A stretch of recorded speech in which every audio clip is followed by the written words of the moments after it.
Good afternoon, everyone. Welcome to this week's new episode of the Xbox Factor Podcast. And of course, I am one of your hosts, MrBooMStickXL, and we have an incredible show lined up for you. Not only do we have an awesome special guest, not only is the entire panel here, and we're going to be talking Bethesda, but at 1 p.m., 1 hour after this show started, we're going to be going live to the Microsoft roundtable, and we're going to be checking that out, giving our impressions live as it happens. And as soon as that stream is done by Xbox, we're going to break down what information was relayed. First, let's get into the introductions and get right into the topic of the day, because obviously I had a whole show planned, and then of course Microsoft drops this bomb at 11:30 this morning. But Zemi Games, first of all, welcome to the program. You are the proud owner of a PlayStation 5. How you liking that? Man, I'm enjoying my PlayStation 5. And just as a reminder for select people in chat, I am not a huge PlayStation guy. This is the first time I've gotten a PlayStation in probably 5-6 years, but really excited with it. I've been playing around. I've been going through the PlayStation Now catalog and playing a bunch of the games I missed out on during the PlayStation 3 generation. Recently I've been playing Heavy Rain, and I'm really enjoying that game. Yeah, I figured you would. That's very heavy story related. Really good. Yep. Really enjoying that. And after that, I think I'm going to go to Beyond Two Souls and then Detroit Become Human. And then I'm going to start really diving into some of the other PS4 titles I missed out on, like, God of War, Spider-Man, Ghost of Tsushima. But super excited to finally have the console. But I'm even more excited to be on this podcast today with you guys talking Xbox. Yeah, we have a lot to cover, no doubt about that.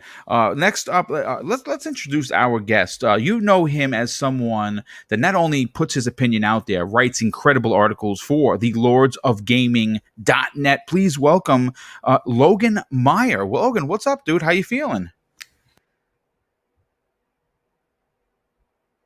I'm feeling pretty good, Boom. How are you? Good. Well, I'm glad. Thank you so much for being here. Last week we had a little bit of a snafu getting you on the program, but we're glad to have you today. Cannot wait to hear your inner Xbox fan come out and tell us your feelings and thoughts of what happened and what it means for gaming moving forward. Next up, someone that needs no introduction. He dropped an outstanding new episode of The Trophy Room today, and I watched it, and it was fantastic, and I highly recommend that you check that out. Please welcome Mr. Bad Bit. Hello. What's going on, everybody? I just want to come in and with just a big announcement. I'm just tired of carrying Luke lore in any multiplayer game that we're in. I'm getting tired. My back's hurting. I need to see a chiropractor. But nonetheless, I'm excited to talk some big Xbox news. And I'm really excited to join you guys in what could be kind of like a little history-making moment today with Bethesda and Xbox. So let's do it. Yeah, it's going to be interesting. We don't know who is going to be there. I mean, we do suspect Phil is going to be there. Pete Hines potentially, of course. The Lord and Howard. Savior Todd Howard, the man of the hour, is probably going to be there, and we're going to get some more information. But next up. He changed his name. I love it. Boxum Bear Archimedes. Boxer Bear, welcome to the program there, brother. What's up, guys? Good evening from Germany. How is everyone doing? I am doing fantastic. I had an awful week at work, and I was really looking forward to today's show to get my mind off a little bit of the work stuff that is going on. And we have some awesome topics. We have the show later that I'm really excited about, that we stream it live here. Can't wait for it. Let's do this. Yeah, I mean, it's great. It's great to have you here, and it's very rare that we get a chance to stream an actual event live, and we're going to be going up against some. I would imagine everyone is going to want to do this. I'm looking forward to hearing some information. They've already, I don't want to say dampered. They've already tempered expectations. No new announcements. No games are going to be in the conversation that they're going to be showing, like, hey, this is what Starfield looks like, and this is when it releases. It is going to be what Bethesda is going to be doing now that they are officially a part of Xbox. And I think that we might get some clarification of what an exclusive means on Xbox and Bethesda. And I don't know if they're going to get too much into that, but I would imagine they have to answer some questions. But we'll figure that out as it goes live. Next up, you know him as someone that has been uses very big words because, quite frankly, he is that smart. He has been in the DM. I know that he's been chomping at the bit to get here to talk about this because he had some big opinions in our personal DM. VJ, welcome to the program, dude. Morning, Boom. Morning, everyone. Actually, just to Archimedes' point, I looked over today's simple yet deceptively clever and searching topics, and I have to say, Boom, that there are so many angles to each and every one of them, especially since there's so many events yet to occur. It's definitely going to be an interesting show. Yeah, and I can't wait to hear your opinion on a lot of what we're going to be talking about for sure. And last and no way least, our very good friend, not only is he in the business, not only is he a part of a couple of really awesome podcasts, he has his own YouTube channel that I think needs more subs, and I suggest you get over there on my authority and sub his incredible YouTube channel. Please welcome back 3-Bit. What's up, dude? Hello, Boom and everyone, and I'm doing good. I'm currently enjoying playing with some friends and matches in Halo. We had our first round, which was really fun. We played against esports team, and I just got a brand new PC, Nice. ready to do some editing work. It's a 3090. I'm really loving it. It's great. But yeah, glad to be here with the rest of my Factor brothers. We got a lot of awesome topics, and let's get into it. Yes, well, it's great to have you here. And of course, we're going to thank Lethal Papa already doing what he does best, and that is walking silently and carrying a very big band stick. He has been very busy, and we have been really putting down some big numbers the last couple of weeks. We're averaging over 700 people per show, and that takes a lot of work and a lot of dedication. Of course, Lethal, we could not do this without you. And I think that because of your stoutness, if you will, I think the chat knows, and I think all the S bags stay away because they know that they're just going to get banned. And we do have an incredible chat that comes here and supports Double Barrel Gaming. But let's get into topic number one. And because we have such a big panel, and because there is no time limit on how someone speaks, I would imagine that we're going to get the one topic. We're going to go to the show live at 1 p.m., and then we're going to immediately break down what was disclosed during this quote-unquote roundtable discussion with Bethesda and Xbox. And this question comes to us from, of all places, a PlayStation dude known by Mr. Bad Bit. And he actually asked the question in one of the streams that we did. And the big question that he raised was, is Xbox Game Pass the real exclusive? Now, considering Sony's first-party games are now here in New York, $77 for one game. That's a lot of money, and it comes, and the price increase is not stopping there. We know 2K has already put it out there that they think people are ready for a $70 game, and which of course is $7 in tax here in New York City. I didn't get that question. You Nobody so asked much me for that. those cheap prices. Yeah, I never got that informational pamphlet, if you will, from 2K saying that I was ready to sign off on the dotted line. And here's the thing, right now, Microsoft, I think, is positioning themselves in a way where the ultimate value is going to be Xbox Game Pass. And obviously, when you say the word exclusive, some people might say, well, it's not an exclusive game, but it's an exclusive service. And it's only available on PC and, of course, Xbox. Now, as fantastic as most of PlayStation's exclusives are, a game like Housemarque's Returnal, I think, is going to be hurt by this $77 price point after tax because it's a new IP. And even though I'm very interested and I was buying it day one, have now pulled back and waiting. I'm going to wait for a sale. Now, obviously, we have Ratchet and Clank coming out in a couple of months. For a lot of people, platformers aren't it. See, for me, that's day one because I'm a platform fanatic. I love them. I love platformers, and I like Ratchet and Clank, so I'm going to get that. But that's, again, when you start saying $77, that's here in the States, folks. You go up to Canada, it's over $90 US there, which is Go bananas. to Europe. Let's talk about that for a second. In Europe, what does a game cost you, Archimedes? Usually we pay 70 euros. Now PlayStation increased it to 80 euros, which is roundabout, depending on exchange rate, of course, $93. Jesus Christ! Wow. Okay. See, and again, this comes into the question that I have for the panel. I have for the outstanding chat. First of all, Scrub Nuts, what's up, brother? How you doing? Chaos Might. Wow, dude! Already the first one of the day drops an outstanding and very generous $10 super chat and says Microsoft Bethesda interview on Xbox YouTube channel at 1 p.m. ET. Yeah, we're going to be covering in that, brother, live on the air. And we're going to start doing that more often. But here's the question for the panel. Here's the question for the chat. With games heading, and mind you, this is something that I believe is going to become at some point an across the board kind of situation. $70+ per region, at least $70, 77 here, 93 in Europe, 80 something in Canada. And both Sony and Nintendo looking like they will never adopt a Game Pass-like service. Has Xbox Game Pass become the true exclusive of gaming? And Joe, I want to go to you first on this because you posed this very, very interesting and thought-perplexing question because, when you say $15 a month gets you the ability to have 200+ games, day-and-date first-party games, EA Play, right? EA Play, potentially Uplay Plus, which is rumored to be in there. The ability to use xCloud to play on your mobile phone or your tablet, and of course later this year the ability to play on your TV. $15 for all of that versus $70+ per one game. Yeah. Maybe you're on to something here. Yeah, man. And I think that's what it like when we're arguing about, or not us, but like when I see the Twitter arguments between what's happening with Bethesda, which is still, we don't know much. And I give a lot of props to my co-host Kyle, because he even said it on the trophy room this week. It's just like, he has the same thoughts as Archimedes here. It's just like, dude, just rip the Band-Aid off. Tell me yes or no. Let's move past this.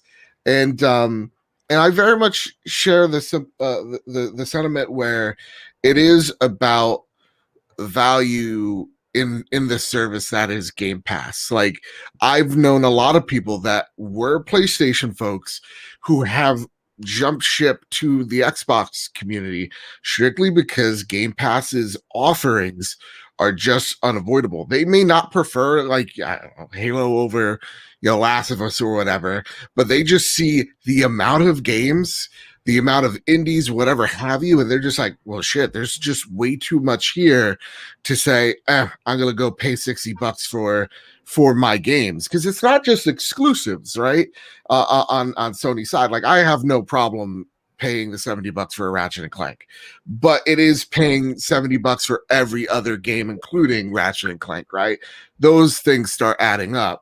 So if I'm looking at it as a PlayStation fan, I'm like, well, now I get, depending on if I like first-person RPGs, well, now I got that here on this platform. Well, all of a sudden, now you got like a plethora of amazing studios, amazing titles that will be $9.99 or $15, and the carrot on the stick going, just like how like the Outer Worlds, right? The DLC is coming out next week for all platforms. That's normally a $25 DLC, by the way, Joe. Yeah, is that DLC coming into Game Pass? Yes. So that. And so that said, when I take a look at something like the Outer Worlds, that's the DLCs coming out next week. As a PlayStation fan, I have an opportunity to buy that DLC to buy Outer Worlds, and whether the DLC is confirmed for Game Pass or not, Outer Worlds has not gone down. Have not seen that thing on a reasonable price sale on PlayStation, but I keep on getting this little voice in the back of my head going, it's on Game Pass. It's on Game Pass. Listen, who cares about trophies? You're not going to plat it anyway. Game Pass, Game Pass, Game Pass. So that's the thing that I think not too many people are looking about, like, how many studios does Xbox have now? And it's more like, how many amazing games do you get for $10-15? And I think that's the real exclusive there. And I think it is the carrot on the stick if I am a PlayStation person. At the end of the day, whatever game comes on, exclusive or not, Microsoft ain't leaving money down on the table, which means more money for studios, more money for Xbox itself. It's just a win-win everywhere. So for me, yeah, Game Pass is where it's at, man. Game Pass is the real deal. Now all Microsoft has to do is put that carrot on the stick, throw it over to the PC side, and see how many people really start chomping at it. Because I think that is the only roadblock that they have, is trying to entice that PC community more so on Xbox Game Pass. And as soon as that happens, and it will happen, I have faith. Yeah, Xbox is about Game Pass. It's not about consoles. That's what they're trying to sell you on. And that's something a great I've point. been echoing as well. So No, and it's a fantastic point, Joe. Makes a lot of sense. And what's interesting in your what you broke down is several people that you personally know that played on PlayStation could no longer ignore what they were doing over at Microsoft. And and I think, and I actually think, and again, I'm not on the board of Microsoft. I have stock, sure, but I'm not on the board, and I can't logistically say that they weren't smiling like the Grinch when Sony announced their games went to $70, because at that point, granted, take nothing away what Sony is going to do with their first party. The PlayStation 5 is going to be as stout as ever. With first party, prowess. I do not doubt that at all. But but you did hear Jim actually come out and say, Jim Ryan, I don't want to call him Jim because I don't know him personally, but Jim Ryan actually I call him Jimmy, Jimbo. Jimbo, whatever. He actually said that the PlayStation players are not enough. Yeah. And he, Joe, why don't you comment on that for a second, and why this also just stokes the fire of the exclusive Game Pass scenario? Yeah, and Jim's right. Just like real talk, I think Xbox did a better job at talking about it when they were like, we're going to PC too, because that's exactly the reason why Xbox went to PC as well. It's like games are getting way more expensive to make, and this exclusive barrier is going to start hindering those companies.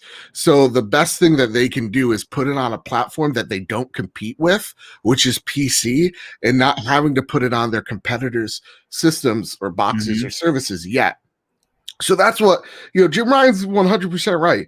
Even with the ecosystem as large as PlayStation is at the moment, it isn't enough to say, hey, these games that cost hundreds of millions of dollars and will continue to cost hundreds of millions of dollars only grow in value. This one sided is fine. Again, Xbox's whole thing of like, let's put Game Pass on mobile, PC, Xbox, whatever have you, try to open it up to that magical not going to hit 2 billion mark. That is literally them saying, listen, we need as many systems, as many boxes, as many TVs as we can for people to adopt this service so that we're making boatloads of money every month. Because if Game Pass was only for Xbox people, it'd probably be a bit more expensive than I what would agree. It is Yeah, today. I agree with that. So yeah, I think it's a right attitude to make. And I hopefully we see the more of the exclusive stuff start to erode over time. Yeah, and I agree. Real quick, before I bring Logan in on conversation, Tushy Gaming drops a $2 super chat. And VJ, this is for you. Now, I think I'm going to pronounce this wrong. It says Savaloy and chips tonight. Savaloy and chips. Savaloy and chips. Okay, well, there you go. I don't know what that is, but I'm sure that it's delicious. Smitty Smith, our very good brother, bringing us back to church once again, says, hello, everyone. This is one heck of a panel. Salute the Book of X after dropping a $5 super chat. Thanks for being here, Smitty. Love you, brother, and definitely appreciate the support. But Logan, let's get your opinion on this. Joe posed an incredible question. Now, granted, it is a question that is going to have a multitude of different opinions and answers. But when you try and logistically break down that the U.S. currently is the cheapest place to get a PlayStation game at $77 full boat, the rest of the world is looking and saying, I wish I lived in the U.S. Well, maybe not yet, because we had a knucklehead president. But regardless of the fact, it's the cheapest place, and it's for at least for me, that is almost import pricing. Like, I remember paying $78 for an import game for my PlayStation 3 or the Dreamcast. I remember that. I honestly couldn't fathom that in 2021 we would be paying almost $80 US for one Sony game. So my question to you, like it was to Joe, has Xbox Game Pass be positioned to be the true exclusive of the industry?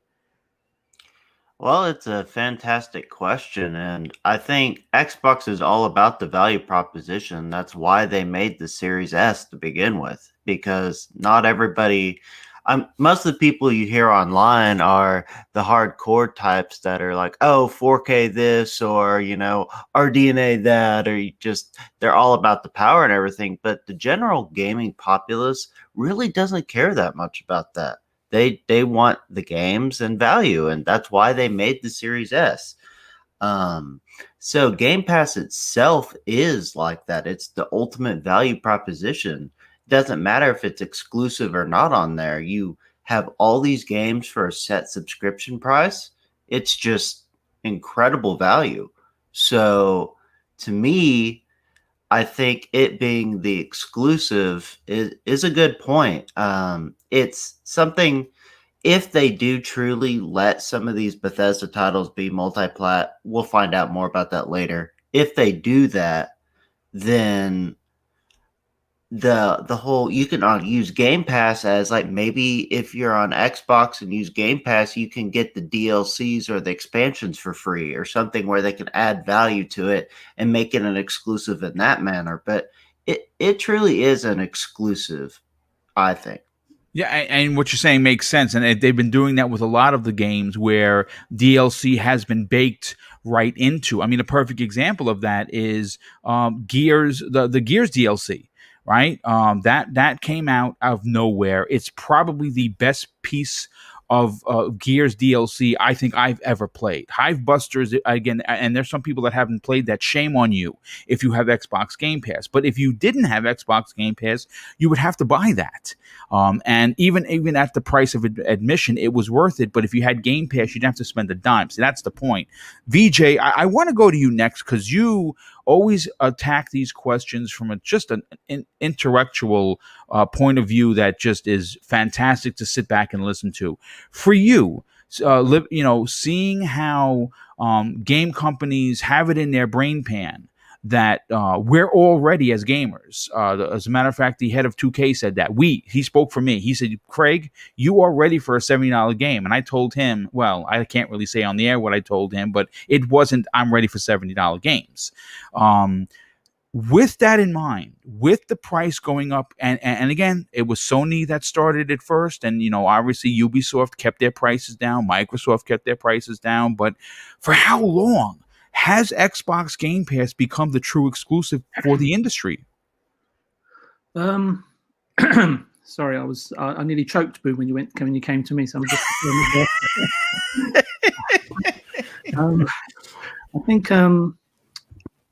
Okay, so I think Tuesday's announcement didn't quite feel like the dopamine rush, right? The vast majority were expecting, but yet Game Pass remains the perfect gateway drug, as I've said before, for many that are beginning to realize and or embrace the fact that you no longer need to spend $70 each time you require I don't know what you want to call it, a AAA fix, especially if you're not a well-to-do stockbroker, right, who enjoys Bethesda games. If you've spent any degree of time with Game Pass, and I have spent 75% of my time, I would say, in Game Pass since the launch of the console, you quickly come to see and realize how good it already is, right? I also feel Phil's asked the question to himself and probably to his team as well. If we sell 80 million Xbox Series X and X machines over the next 6 years, will every single owner subscribe to Game Pass? And regardless of what the answer is, my question would be, can we wait that long to find out? And that's why they're being so aggressive. And I'll talk about aggression, is that you just have to look over the last 3 years. Phil's captured, 23 studios and 35 teams, and I'm not even including all of the second-party teams that work with Microsoft on an exclusive basis. And let's not forget that now, they've got a range of fabulous, pop culture IP in the process. That's what they've managed to gather, and it's all in order to fuel Game Pass with content. And I was thinking about this the other day, and this happened last year, but let's not forget Xbox's or Microsoft's deal with, 4,000 to 5,000 GameStop locations and 15,000 store employees and managers, and they in turn will help to remodify and re-educate the would-be next 150 million next-gen purchasers of new consoles. A lot of people say to me they're not aware of Game Pass, especially PlayStation guys. They're either not. I'm so sorry, but the easiest way to sort of sway a purchase is through a one-on-one clear illustration and messaging and articulation of a said proposition. That being the clear distinction, I would say, between buying your games at $60 or $70 on other formats versus a new way, a new option, a new opportunity in Game Pass, where the same content is available via subscription fee with no penalty if you dislike a game. Since you can drop that game and there's plenty to choose from that will engage and capture you. And I've gone on record in much detail, and I won't do it here, but just to sort of briefly summarize as to why I have no issue with $70 games. Many that are 60 deserve to be 30. Many that are 15 deserve to be 60 or 70. Only 3 to 4%, and maybe even less than that now, of Sony's 120 million install base purchase $60 to $70 games. And I'm not talking across the lifespan, because over the lifespan the sales deteriorate, the price point also declines. It's a niche market that Sony cater for, regardless of the inadvertent positive connotations and synergies high production value games offer and afford the PlayStation or Nintendo format. I said it last week. It may have been the week before, I forget, my memory's not what it used to be. A 3 to 5 year investment into 3 Sony first-party games released over a 10-month period with over $700 million invested in development, marketing, PR, etc. All invested with a zero return on investment, ROI. And I would put my money on there was probably a capital loss to show for it. That's why Sean Layden was told to collect his things and move on, and Yoshida demoted to head up indie games. It's basic economics. The narrower your audience, the higher the price. It's very much like the wine industry and the two polar opposite audiences it serves. If I am Phil, and this is sort of dovetailing back into the Bethesda deal a little bit, but I'm still a little bit perturbed of what I've been hearing. If I am Phil, I would strategically deploy all of my content exclusively and non-exclusively, depending on my growth, goals, opportunities, messaging, engagement, visibility, and circumstances at any given point in time.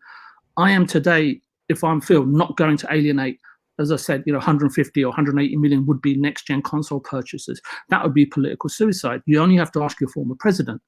And my takeaway and understanding is that for Phil, at least, flexibility and leverage in business is a very rare commodity. And Phil has provided and afforded himself both of these options.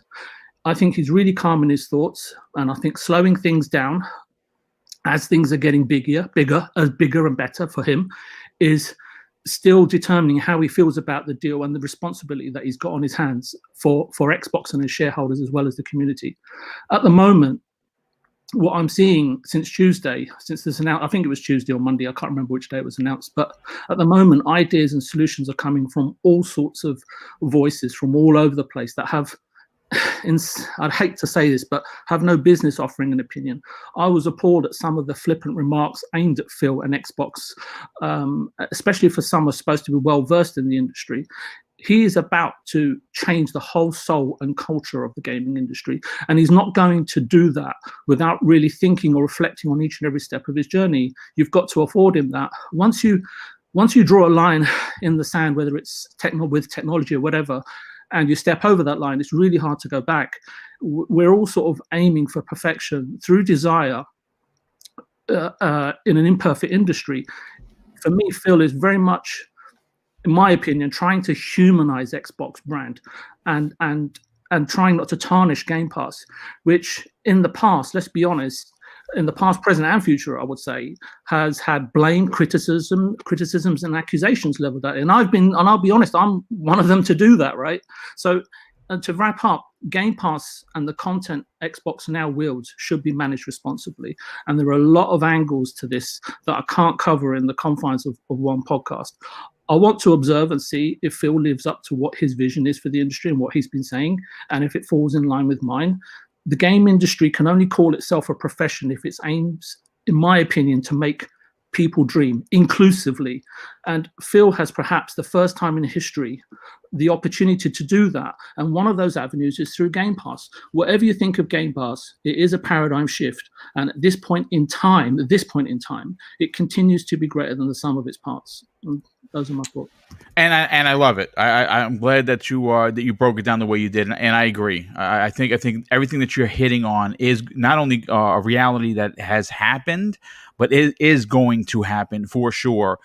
Before I get to Zemi Games and get his opinion on this, Zemi, I wanted just to grab some of these super chats. First of all, Tempest Sun, our good brother from Primetime Gaming with Mr. Boomstick and friends, he drops an outstanding $5 super chat and says, Phil needs to rip and tear until it's done. Make it all exclusive and watch the general gaming media have a meltdown. My popcorn is ready. Yeah, they would probably shit the bed for sure.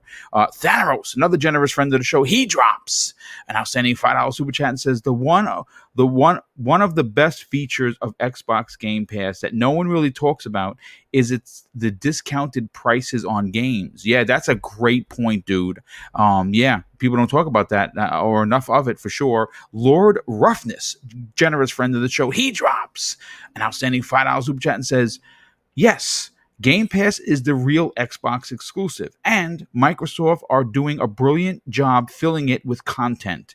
It's an all-you-can-eat gaming buffet. Indeed it is. And ATL, Alt, thanks for being here, brother. He drops an outstanding $5 super chat and says, do you think that PlayStation alleged dominance is because of a large variety of niche, smaller selling games? Sometimes you have to take the loss to get a win.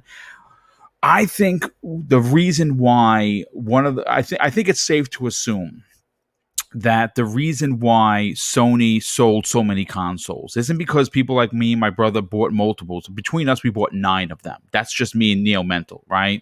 I think Sony was the cool system, right? They were the system for casuals because of games like Spider-Man, games like God of War, games like The Last of Us 2, Ghost of Tsushima. I mean, the list just goes on and on and on.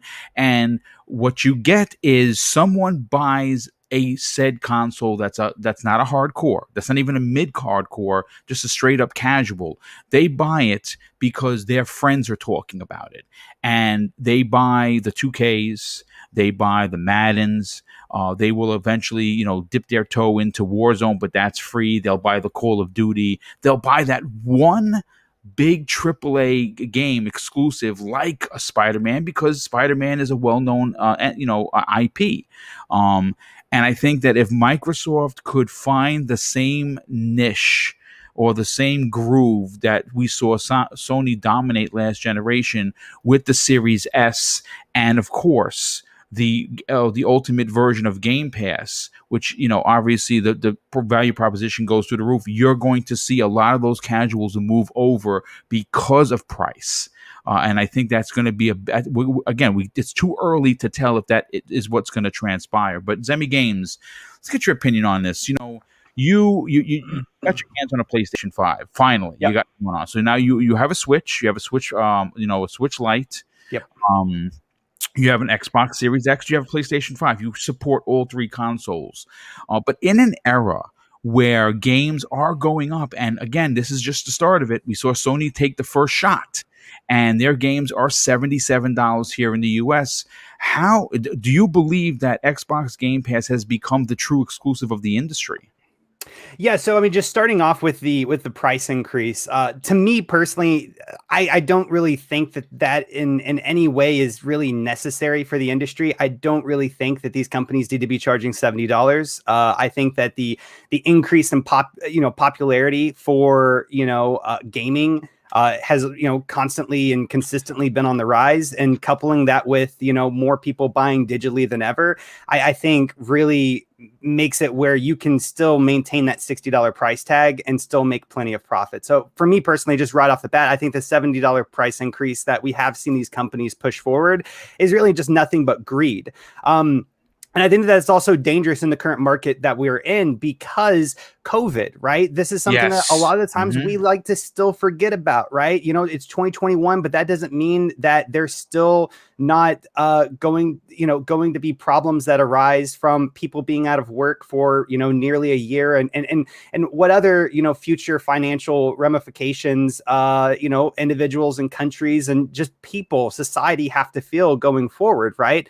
And to me, raising the price tag up to $70 is a huge threat to these companies that want to adopt that price because, quite frankly, you're probably going to see a reduced number in sales of what you would have if you would have just maintained $60. And so I think that is definitely a huge factor into what could convince many consumers to jump over to game services. And why not go big and go to the best game service that's out right now, and that's Xbox Game Pass. So that for sure I think is a huge mistake. Now, as far as Xbox Game Pass is the exclusive, I don't think the actual idea of Game Pass is the exclusive. Rather, I think that its feature set is exclusives, right?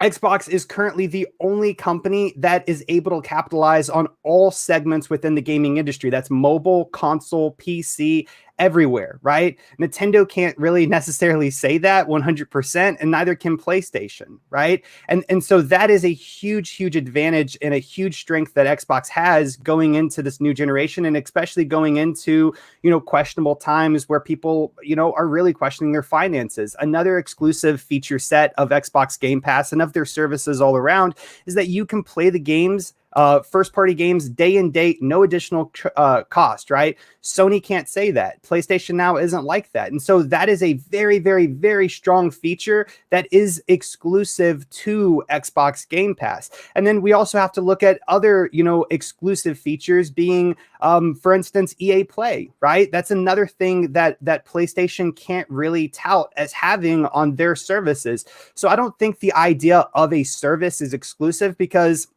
PlayStation Now, of course, exists. I believe that Nintendo has something similar, not nearly as good, but it's somewhat similar. I believe. I'm not super, up to date with all the Nintendo stuff, but I don't think it's really necessarily that Xbox Game Pass is exclusive. I think what they're offering consumers and because they have doubled down on services rather than selling software, they have a lot of exclusive features that are really strong, especially, post, COVID or, towards the end of post COVID, with vaccines now coming out. I think that's really the strength of Game Pass. So it's not necessarily the idea that Xbox Game Pass is just exclusive. I think it's their feature set is. And that is a huge strength for Xbox, going forward in today's market with, financial certainty being unknown for a lot of individuals, and with the, price jacking of certain titles going up to $70. I think that is absolutely a huge strength. And I think that we will more than likely see PlayStation and possibly maybe even one day Nintendo adopt this same business model as Xbox. I think that they're hesitant to do so because it really is a risk. It really is a gamble, right? Xbox decided to do this because they just weren't competing with PlayStation the way that they wanted to, right? They had a huge, disastrous launch of the Xbox One and the years that followed with very limited exclusive games and all sorts of problems, right? Xbox decided to shift their business model to better compete with PlayStation. And so far, they're doing an excellent job. And what they from the outside looking in, it looks like what they're going to do is going to work, but it still is a risk, right? Yeah. We know that we know that movies with services, music with services, books with services all work. We don't know if gaming with services do. I believe in my heart of hearts that it will work. It will work tremendously well, but it's still an uncertainty. Imagine if Xbox Game Pass didn't work. Do you think Xbox would survive? Do you think that they could go back and tell their consumers, hey, sorry about that, but now you got to buy all the games at $60 a pop? It wouldn't. That would be a huge disaster. Sony understands this. There is risk in what Xbox is doing. I think Xbox is doing very calculated risks. I think that Game Pass for sure will be a success. But from Sony's perspective, we have to remember that it is a risk, and if this doesn't work, this is going to be devastating losses or potential closure of the Xbox brand. And whenever you come in with that mindset, you can see why Sony is a little bit more hesitant to jump on board full throttle, doubling down on these services. But I think we will see them do that because they will eventually have the proof that they need to know that these services are very sustainable. Yeah. And that, to me, is the real key of what Xbox is doing with their service.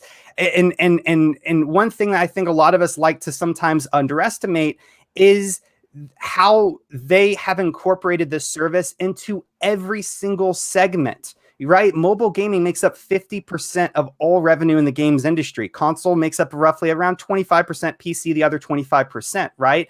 And that's why we've seen PlayStation make these small moves, like putting their first-party games on PC. It's because they need to maximize the amount of growth and the amount of money and the amount of profit that they can earn in. And console gaming just isn't really strong enough. It's not enough anymore. And so just to kind of reel it back in, I don't think that it's necessarily Xbox Game Pass that's the exclusive. It's the features that are exclusive to Game Pass that they alone have, and that they alone can tout and communicate to consumers that they have. And great points, dude. And you know something, you're I think you're definitely onto something for sure. About just the services excels. I mean, the service excels is exclusive to PC and Xbox. That's a reality. But it's the subset of what they do in between the lines that I think is intriguing. And I think you're right. I think Microsoft is in a position. Nobody wants to lose money, folks, and Microsoft does not want to lose money. Their investors do not want Microsoft to lose money, because when they lose money, Microsoft, their investors lose money. So this is a calculated risk. But again, when you can put as much as they put into this, you are going to get the subs are going to follow when you pack in so much value. Archimedes, let's get your opinion. I know you've been sitting there biting, chomping at the bit to jump in. For you personally, as someone that covers the industry like we all do here, because we're all content creators in one way or another, has Microsoft this service that is really one of a kind at its point for gaming, not for digital media, but just for gaming, has this become the exclusive, and how can Microsoft continue to push the envelope to take advantage of that? Yeah, first of all, thank you, Boom, for not letting me speak after Vijay. I mean, the best articulated guy on the panel against the worst articulated panel member. Thank you. But I want to pick up some of Vijay's fantastic points, and also some of Sammy's and Joe's, because a lot has already been said. I love the idea of saying Game Pass is the exclusive, because we've been saying it for a while on this show, that Xbox is Game Pass right now. Xbox is not the console anymore. Xbox is a whole ecosystem.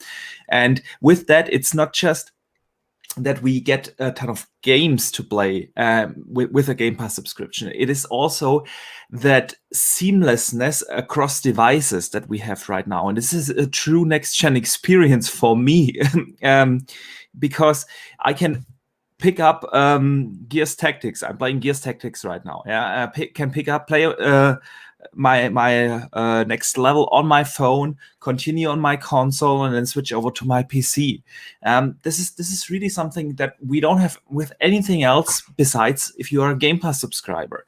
Then of course we get all this value. Logan touched on that as well. Yeah, that the value proposition from Game Pass is just unmatched in the gaming industry. And you were starting with this when you compare that to the fact that Sony has made gaming more expensive than ever before, and Microsoft basically has made it cheaper than ever before. There's really something there, and it is an exclusive service. We don't have anything like that on the Nintendo system or the Sony consoles.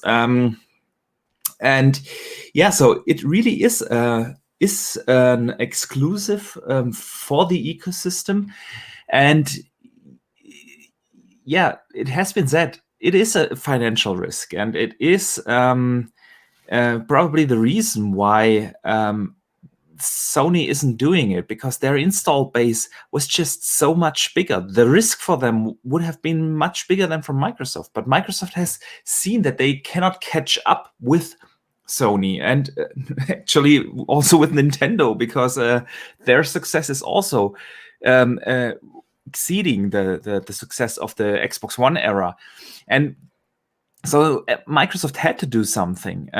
They had to change the industry, and Vijay explained that very beautiful. How Phil Spencer is really thinking about changing the landscape and changing the perception of gaming, and that to have such a subscription service like Game Pass is really the key for doing that. It is basically following the same thing that happened in the movie and the music industry. And it's funny to see that nobody is trying to adapt to that right now. And we will see about the success of Game Pass in a couple of years. If it will become that revenue maker, that continuous stream of revenue for Microsoft that they want to have. But right now it is an exclusive. It is the best value in gaming out there. And yeah, with all the Bethesda discussions we have, and I think we will touch on that a little bit later, we really will see whether or how big the value of Game Pass can grow, because when all the Bethesda games and all the other first-party content from the Xbox Game Studios, from all the other 15 studios, come day and date into Game Pass, the value will get even bigger. And so, yeah, Game Pass is a game changer. It is right now the best next-gen experience you can have, with that seamlessness across all devices and systems, and everything just works. Yeah, your save files are there. You can choose the device you play on, and this will only get better over time. Yeah, so we know that the smart TV apps and so on are coming, and I can't wait to see where Game Pass will be in a year or two. Yeah. No, there's a lot to get excited about, and I think that if there is one thing that Zemi says that's spot on is with the amount of new gamers entering the arena, with of course being with the whole stuck at home, shelter at home situation, gaming saw a boom unlike anything I think the industry has ever seen. So Zemi, I think you're right on with they don't need $70, and greed is leading the charge. I'm happy to see that Microsoft has found a way to make gaming affordable for everyone. And mind you, we still haven't really talked about in the conversation when talking about Microsoft and value is how they allow people to finance these consoles if you want to do that. Like, if you don't have the money to outright buy a console, you can use their service and get your console and only pay a couple of bucks a month. So it's pretty interesting to see where the industry is going to go, and I'm happy to see that Microsoft is leading the charge, especially now. But 3-Bit, let's get your opinion. But 3-Bit, before I get your opinion, brother, we got 600 people here, which is bananas. Do me a favor, folks, hit the like button, share this on social media, let people know that we're covering the live stream, something new to this channel that we've never done before. But now that I have a pewter that has the muscle to do it, we're going to be streaming it live. And I look forward to you guys hanging out for that. But I want to catch up on some of these super chats. There's been quite a few of them. RA89, Ra, thanks so much for being here, brother. He says this after dropping a $5 super chat: people are wrongly talking Xbox as a big third-party publisher, but why there's no Gears, Halo, and Forza outside of Xbox and PC? Yeah, I would never consider them third-party.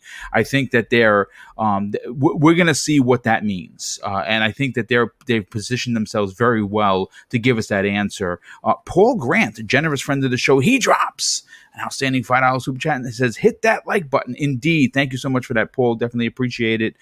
Reggie Mobile 9, another generous friend of the show, he drops an outstanding $5 super chat and says, great show, Boom and Panel. If the only company that could do Game Pass service like this is Microsoft. Sony can't buy enough studios to stock their service. That's an interesting point, because as much as I love their games, they do, and the quality shows. It does take nothing away from what Sony does. It does take them several years, upwards as 5 years, to get a game out per studio. And obviously their quality, sure, but the abundance of studios Microsoft has, and the deals that they're going to be doing to get some second and third parties Game Pass, fodder, if you will, in there, is pretty big. And I think that's definitely a great point. Michael Kullick, a generous friend of the show, he drops an outstanding $5 super chat and says, "Do you think that the panel that Xbox will be streaming at 1 p.m. will clarify more of exclusivity?" I'm hoping, dude, I really do. Or would they keep stringing us along? I actually hope that they let us know something, or at least what the plan looks like, even if it's just on current paper right now. Z Black Rider, a generous friend of the show, he drops very generous $10 super chat, says, "Love seeing you all getting smarter." Yeah, well, listen, we get smarter because VJ really does bring the knowledge, for sure.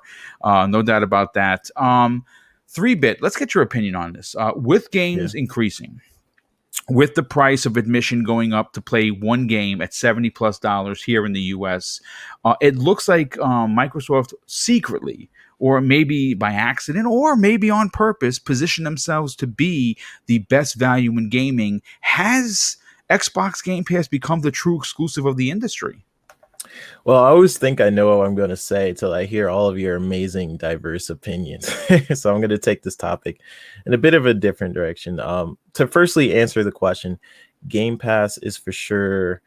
I think Zemi said it pretty good, but I think the Game Pass is for sure like a real exclusive in a lot of ways. I refuse to pay for a $70 game. It's too much for me personally, and if it's even worse to pay that much during a pandemic on top of all that.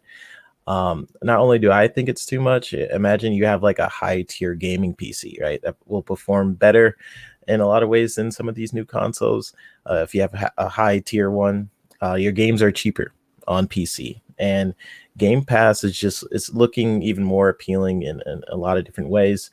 If you want to grow your service, you need exclusive content to drive people there. So it's amazing that Game Pass has managed to grow to almost 20 million subscribers without any huge bangers. So I can only imagine when Starfield and all these amazing games start hitting onto the platform. And something Game Pass is doing is making me explore more games. Yes, I probably wouldn't have played otherwise, which does what for games? We know Game Pass helps drive engagement in like a multiplayer game, especially, means money.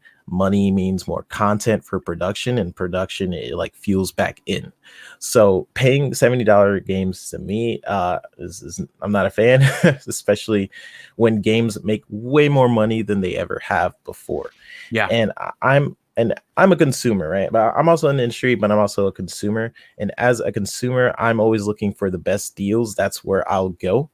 And my whole thing is just paying that much, not or just paying for something like a remaster, right? When you pay big for a remaster, which should be a thing of the past, you don't have to remaster your game and make people pay for it. Update your game for free, slap it onto Game Pass, and you get the good word out there and having people try your game that they would have never given a shot, making the money you would have potentially never made as a developer. And that sort of fuels in with what I think Game Pass is, something that I don't think Jim Ryan got right away, which is sort of the surface level thinking of Game Pass. You're not getting that $70 right away as a business person for your games, but what you are getting instead, if I was Xbox, you're getting that residual income and something and more activity through your subscriptions, which can be more powerful in certain cases, especially when you pair that with how much money Xbox has probably made over the years with just Xbox Live Gold. So now they're making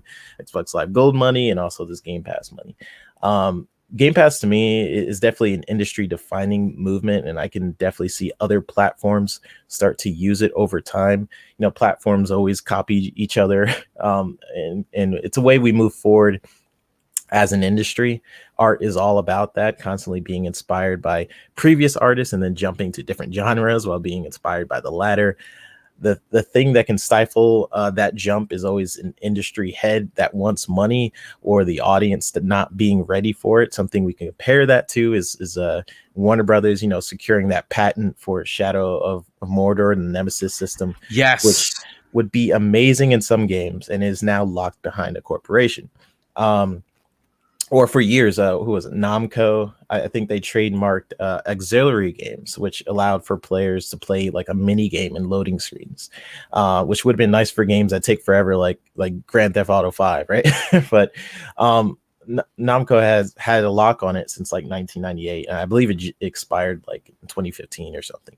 But they had a lock on it, and then we have a whole bunch of other features like Xbox copying the share button. But all that, to me, it sort of leads to this one moment where Game Pass can be that thing that these companies start to look to towards where the gaming industry is headed.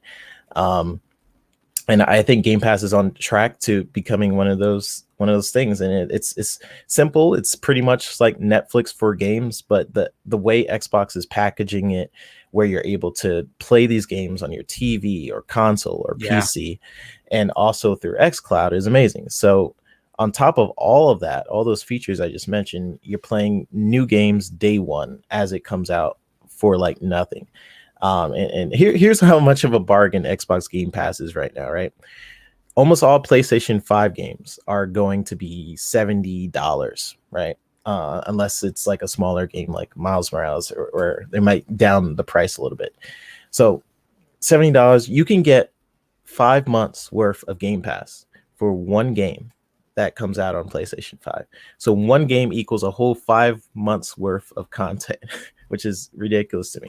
And for the price of 2 games on your PlayStation 5, you can get 10 months worth of Game Pass content. And I know I sound like I'm like a commercial for Xbox. No, it's actually almost a year of probably a full year, because you can get a sale or something. And that's the thing, is like, I think a lot of people made a lot of good points of how, we're in the middle of this pandemic, and right now gaming has never been more popular than it's ever been. What happens after that is something to think about. And I think the one thing that, I heard Nintendo mention briefly, Nintendo doesn't need a Game Pass service because Animal Crossing will sell 35 million units at 60, right?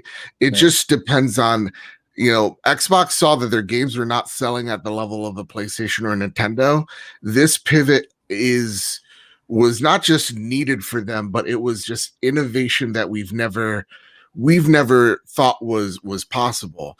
And they're really going through this, this volume of, if we get enough people on this service, we'll be not just make that day one number, that 60, that $70 game, that won't need to matter for us. And it wouldn't need to matter, they're not for getting the money the traditional way. And I think that's like my whole point. Like you're the way they are getting money is sort of unproven in certain ways, in at least in this industry, which is why Jim Ryan was just like, it can't be sustainable.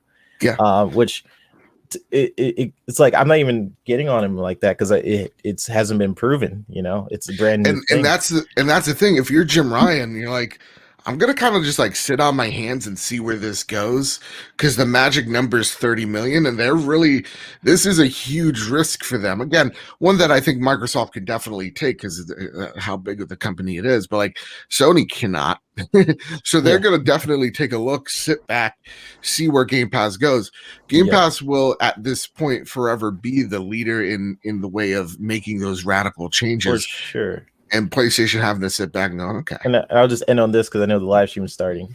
You see platforms itself fail despite innovating and having some of the best features, because people aren't ready for that technology. Something like the Dreamcast, which had amazing features for its time, yet that platform failed due to the PlayStation 2 success, which came out like a year later. It didn't even have some of the features that the Dreamcast had.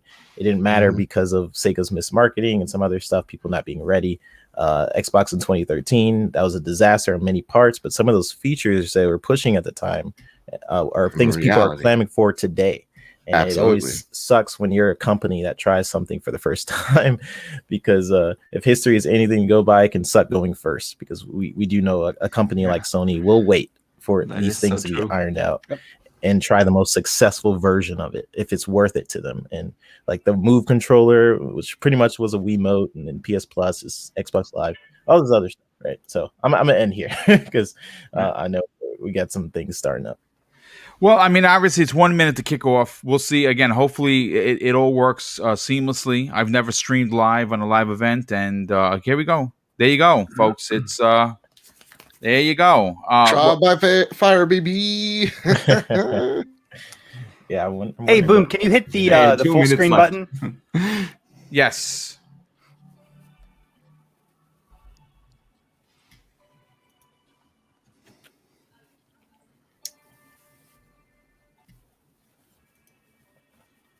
Let's see. Okay.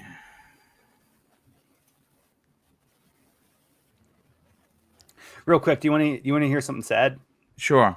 So I have the stream pulled up on my own browser, and then obviously I'm watching it through StreamYard on your screen, and your screen is actually 2 to 3 seconds faster than mine.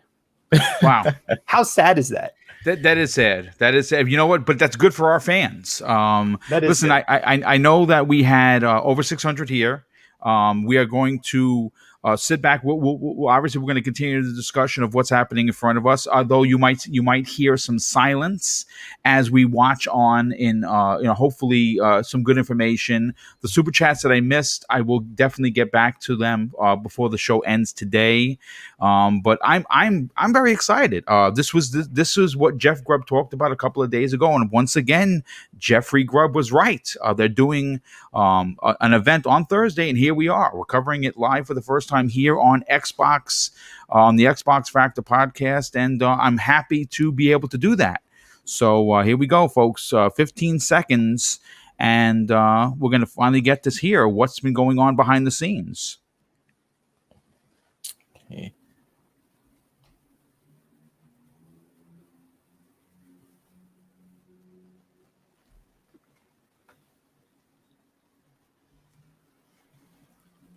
Okay, we're getting a trailer. This is Is nice. sound on? Yeah, I believe it is. Okay.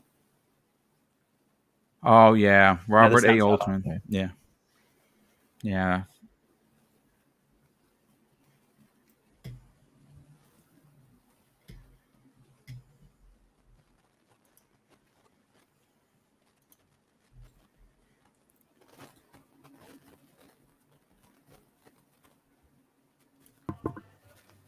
Boom, I think you have to set in StreamYard the setting that you also stream your audio. What, you don't hear it? No, Nope. here. There's a StreamYard setting on the bottom. Okay. Huh, that's weird.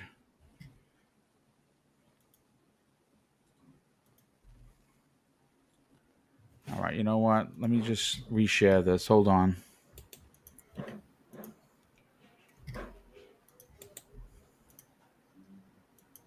What are your guys' expectations for this event? Nah. Nothing.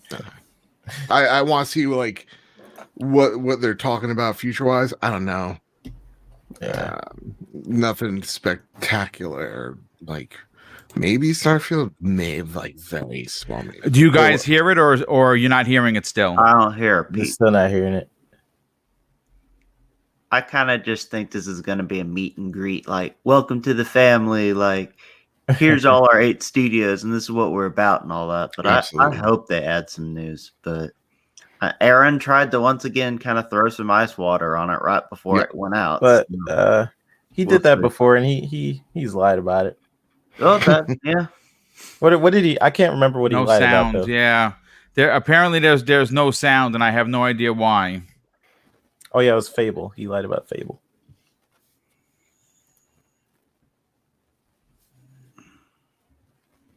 I have no idea why there's no sound.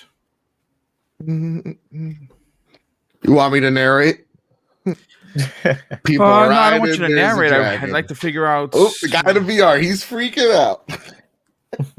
I'd like to see what the heck is going on. Why I don't got any sound. Oh, it's just talk about Skyrim ports. You don't need to worry about it right now. Oh, that's nice. No, play Skyrim. They do a really great job of showing you that their community, and when I mean community, not just like gamers but devs as well. Well, listen, folks. I want to apologize for the no sound. Unfortunately, I have no idea why that is, and doing this. This is the first time I'm doing it live, so I'm not sure exactly what is happening. To be honest. Yeah. Some people said check to see if your tab is muted. Is that a thing? Ooh, there's some rock.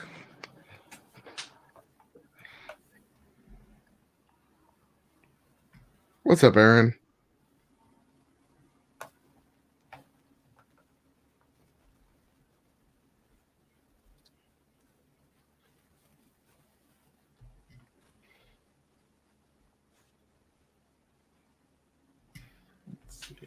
Mm.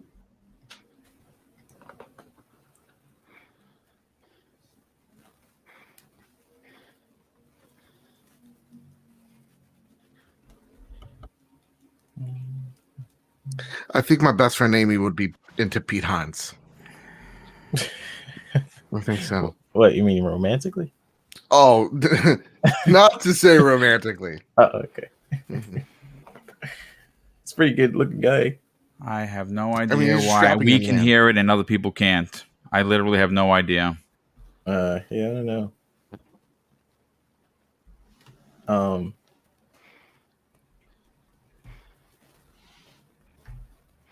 Yeah, oh, you should.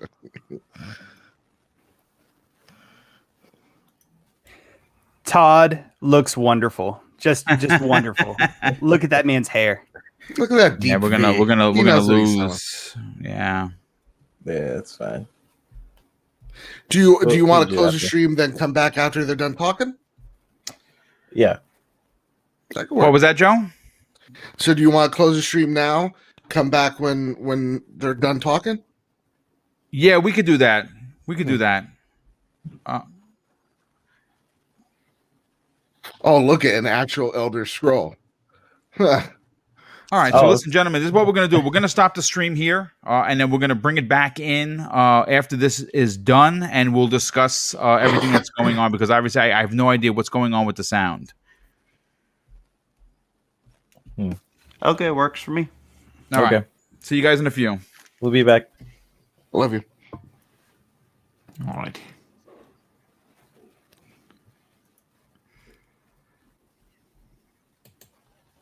More